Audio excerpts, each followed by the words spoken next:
Good morning, MCC.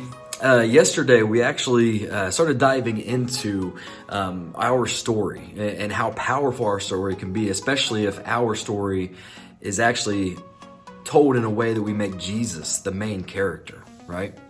Because he should be, right? But after kind of talking about that and processing it over the last day or so, it's made me think of and remember a Bible study that I went through. In fact, this Bible study was, I forget it was maybe 8 weeks or something along those lines, but it was going through all of Scripture from Genesis to Revelation, beginning all the way to the end, and being able to see in a very rapid pace of reading the big picture of the story. And it was pretty interesting to do it that way, but I remember starting off right at the beginning. Genesis chapter 1, verse 1 says, "In the beginning, God created the heavens and the earth." And we stopped and we kind of started talking about that. I mean, we literally stopped one verse in and we spent significant time on that one verse. And it was me and a few other pastors, and the guy was just asking us, he said, "What do you see?" Right here, right off the bat. And we started naming off all kinds of stuff that we saw, and we were trying to sound smart and intelligent, and all along the way we could tell that we weren't getting it at all, and the guy finally just says, "In the beginning, God." He said, "This entire story is about God. Everything in existence, all of this, everything we experience, everything we have, everything we do, this is all God's story. The entire rest of the Bible, it is all God's story. The rest of creation, the rest of history, it is all God's story. We just get to be a few pages of it, if even that, probably more like a few lines, right? Like we're just a small piece of God's story."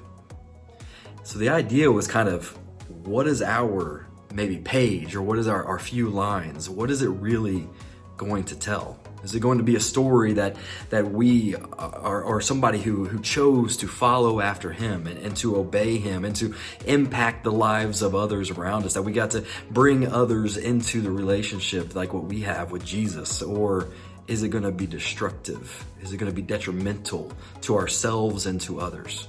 What is our few lines of God's story going to say? And I remember, as you guys have heard, I dealt with anxiety and depression for a few years of my life, and I remember when I was in the midst of that, I remember somebody, a good friend of mine, coming to me and just sharing his story about his time in anxiety, and I remember throughout his story, he did exactly what we've been talking about the last couple of days. He made Jesus that main character, and I remember he talked about how much depth and darkness that he struggled with, how scary it was at times, and how it was even just simply hard to breathe at times because of the anxiety that he was dealing with. But he talked about that, how Jesus healed him. Jesus brought him out of that, and leaning in on Jesus and diving into his scripture time and diving into his prayer and going out and serving in the community and allowing Jesus to mold every area of his life, and how Jesus brought him out of that. And then I remember going on and being able to do the same. And that's what I've been thinking about the last couple of days, about how I got to see that example, somebody sharing it with me in that way of making Jesus the main character. And then I get to go on and I get into ministry and start working in ministry. And then I get to take that on to students and to families and to some other people that I discipled. And almost everyone has dealt with that at some point in time. Now, for me, it seemed like it was meaningless. It was just a small piece of even my own story. But for them, when I shared it, it hit them right where they were.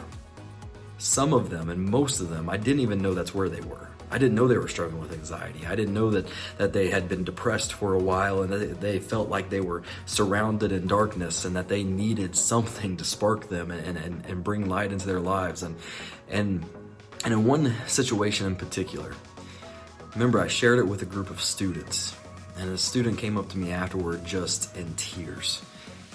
And she talked about how scared she had been for so long, because she had been dealing with so much anxiety, which came from some guilt and shame that she had in her life.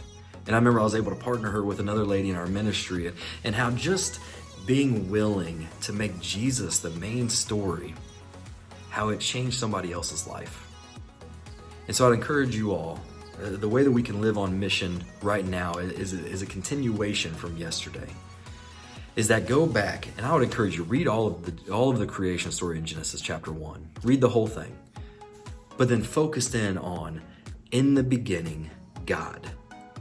And remembering that everything you read after that, it's God's, it's His story. And that everything that came beyond even that, all the way up to us, it's all His story.